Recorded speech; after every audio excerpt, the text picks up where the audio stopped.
اعوذ باللہ من الشیطان الرجیم بسم اللہ الرحمن الرحیم رب اشرح لی صدری ویسر لی امری واحلل عقدۃ من لسانی یفقہوا قولی۔ جب آپ صلی اللہ علیہ وآلہ وسلم نے مشرکین مکہ کو دعوت توحید دینے کا آغاز کیا تو سب مشرکین مکہ آپ کے مخالف ہو گئے۔ تبلیغ توحید دینے کی وجہ سے آپ صلی اللہ علیہ وآلہ وسلم کو بہت زیادہ مشکلات کا سامنا کرنا پڑا۔ آپ صلی اللہ علیہ وسلم کا کاروبار، آپ کی مالی حالات میں بہت زیادہ مشکلات آئیں۔ سب لوگ آپ صلی اللہ علیہ وآلہ وسلم کے دشمن بن گئے۔ اسی دوران آپ صلی اللہ علیہ وآلہ وسلم کے پیارے چچا ابو طالب، جو کہ ایمان نہیں لائے تھے مگر انہوں نے مشکل وقت میں آپ صلی اللہ علیہ وسلم کا ساتھ دیا، وہ بھی وفات پا گئے۔ آپ صلی اللہ علیہ وآلہ وسلم کی بیوی حضرت خدیجہ بھی وفات پا گئیں۔ آپ کا بیٹا قاسم بھی بچپن میں فوت ہو گیا۔ آپ صلی اللہ علیہ وآلہ وسلم کو ابو لہب اور کفار مکہ نے ابتر کہنا شروع کر دیا۔ ابتر کے معنی ہیں جڑ کٹا ہوا۔ ان سب حالات کی وجہ سے آپ صلی اللہ علیہ وآلہ وسلم بہت پریشان رہنے لگ گئے۔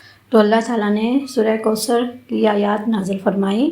بسم اللہ الرحمن الرحیم، شروع اللہ کے نام سے جو بڑا مہربان نہایت رحم والا ہے۔ انا اعطیناک الکوثر، بے شک ہم نے آپ کو کوثر عطا فرمائی۔ فصلی لربک وانحر، بس اپنے رب کے لیے نماز پڑھیے اور قربانی کیجیے۔ ان شانئک ھو الابتر، بے شک آپ کا دشمن ہی بے نام و نشان رہے گا۔ اور انہیں تسلی دیتے ہوئے فرمایا، یعنی اے محمد صلی اللہ علیہ وآلہ وسلم پریشان نہ ہوں، ہم نے آپ کو خیر کثیر عطا فرمائی ہے، یعنی آپ کو نہر کوثر عطا فرمائی۔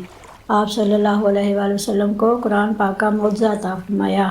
آپ صلی اللہ علیہ وآلہ وسلم بالکل فکر نہ کریں، نماز ادا کریں اور قربانی کریں۔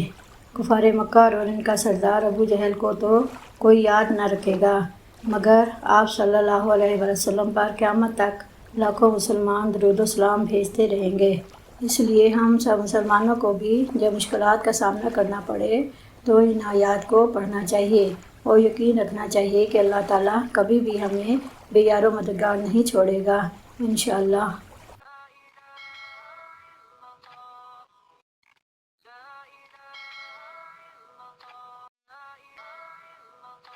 اس ویڈیو کو ثواب کی نیت سے فل واچ کریں، شیئر کریں، سبسکرائب کریں اور لائک کریں۔ جزاک اللہ۔